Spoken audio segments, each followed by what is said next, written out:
I'm going to give you 10 rules for profitable self-discipline. These are rules of my own making. They're very homely, some of them, but they'll be very helpful. And number one is keep cool when other people get hot. I know you can agree with that one, but I'm not so sure that you'll always live up to it. We're inclined, all of us, to get hot when the other fellow gets hot. Say angry things when the other fellow starts saying angry things. I was in the home of the president of a big electric power company one evening when there came a storm, and he called up one of his head men to go out to take care of an emergency that happened as a result of that storm. It was on Sunday evening.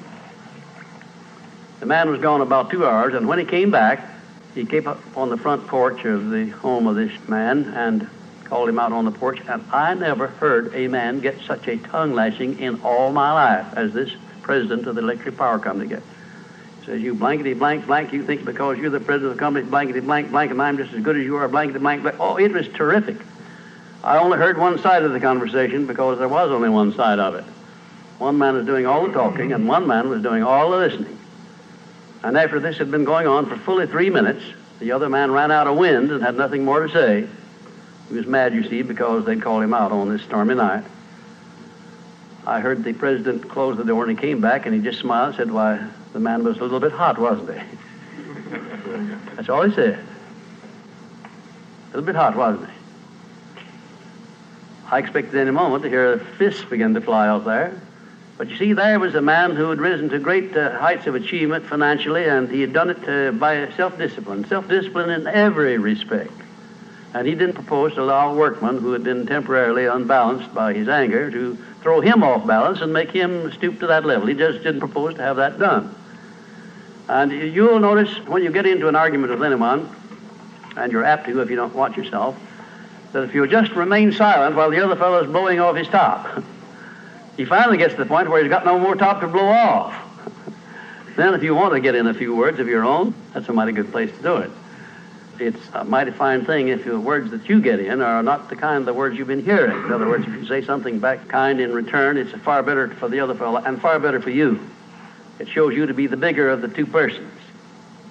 Now, anybody can get mad and blow his top because of what somebody does or says, and that's happening all the time. But the truly big man, the man who is in charge of himself, he doesn't allow anybody to draw him down to that level of a street brawl or of an argument in harsh words unless he wants to do it. And if he's truly a big man, he doesn't want to do it. Number two, remember there are 3 sides to all arguments. We ordinarily think there are 2 sides to all arguments, but they're not. They're 3. There's your side, there's the other fellow's side, and then there's the right side, which is usually about in the middle of the 2 viewpoints. Remember that when you get into an argument with the other fellow. Don't assume that he's always at fault. Maybe you're partly at fault too. Maybe neither one is totally at fault. The chances are, in all of the arguments I've ever heard, both parties were partly to blame in one way or another. I have never heard an argument where one party entirely was to blame, although I suspect there are such arguments at times. Number 3, never give directives to a subordinate when you're angry. If the matter is urgent, then cool off quickly. Number 4, treat all people as nearly as possible as if they were rich relatives from whom you expected to be remembered in their will. Now that's a good one. That's a honey. That is a honey. If you just do that, treat all people as if they were rich relatives from whom you expected to inherit something at their death. And you can do that. You know, if you had a rich relative that had $1 million he was going to leave to you, or you suspected he was going to, it wouldn't make very much difference what he said or did. He would never throw you off balance. You'd never talk back to him, would you? Of course you wouldn't. You'd be quite silly if you did. Keeping quiet for $1 million seems to me to be a very easy price to pay. Number 5, look for the seed of an equivalent benefit in every unpleasant circumstance with which you meet, no matter what the unpleasant circumstance is. Make it a point to discipline yourself so that you look for that seed of an equivalent benefit, and you start looking in connection with the circumstance. Don't wait a week or two till you've all worked yourself up about it. Start right in where you stand. It'll lessen the blow. It'll lessen the hurt of the wound, whatever it happens to be, if you start looking for that seed of an equivalent benefit. And number 6, learn the almost forgotten art of asking questions and then listening to the answers instead of getting the other fellow told off. It gives you an awful lot of satisfaction when you're angry to get the other fellow told, doesn't it? And the temptation is very great to do that. I know, because I've been there many times. Don't do it. Be bigger than that. Listen to what the other fellow has to say, and then when somebody makes a statement that you're not sure about, learn to ask this one question. It's one of the most important questions in life. It'll serve more purposes than any other short question that I can think of. When somebody makes a statement that you're not sure about, or that you doubt, or that you question, ask a 4-word question. How do you know? And then wait for an answer and see him squirm. Oftentimes there is no answer. People make wild statements that they can't back up. And instead of getting into an argument and making an incident out of the matter and getting yourself worked up into an argument, let the other fellow stew in his own fat by putting him over the barrel. But that question, how do you know?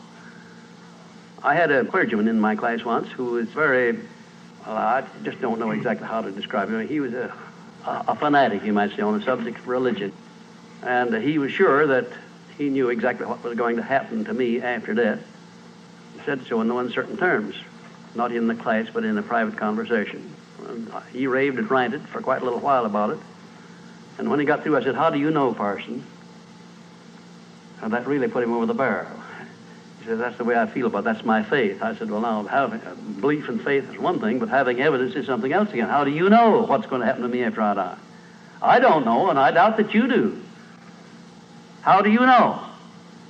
Well, he never did give me a satisfactory answer. There are a lot of questions that come up in life in connection with which, if you'll ask that one thing, how do you know, you'll find that the other fellow will be off balance, and you don't need to make an incident out of what he says. You don't need to get mad at what he says. 7, never say or do anything which may influence another person without first asking yourself this question: will it benefit him or hurt him? And if it will hurt him, don't do it. Don't say anything or do anything that would hurt another person under any circumstances, no matter how much he may deserve it. Exercise self-discipline. Don't do that, because if you hurt another man, you're going to hurt yourself 10 times as much at least, because that hurt will come back on you. I don't care who you are nor what circumstances you're working under or living under. If you hurt another person, you will be hurt 10 times as much. And if the hurt doesn't come immediately, the rate of interest on that is compound interest on compound interest, and it'll be 100 times as great if you wait long enough.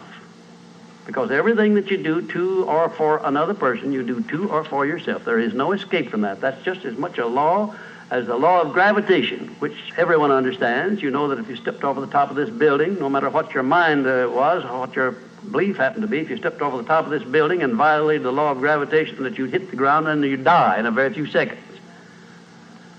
And this law, which brings you back that which you send out, is just as inevitable, just as inexorable as the law of gravitation or any other of nature's laws. Number 8, learn the difference between friendly analysis and unfriendly criticism. Then decide which you wish to live by in your relations with others. Now, friendly analysis is one thing and is welcomed by most sensible people. I don't object to friendly analysis of anything that I do, even though it's very unfavorable. If it's friendly analysis, I like it, because I can improve by it. But if it's unfriendly criticism, very obviously unfriendly criticism, and not analysis, well, then I resent it. I wouldn't be human if I didn't. How can I tell whether it's friendly analysis or unfriendly criticism? How would you go about telling? A lot of ways you can tell.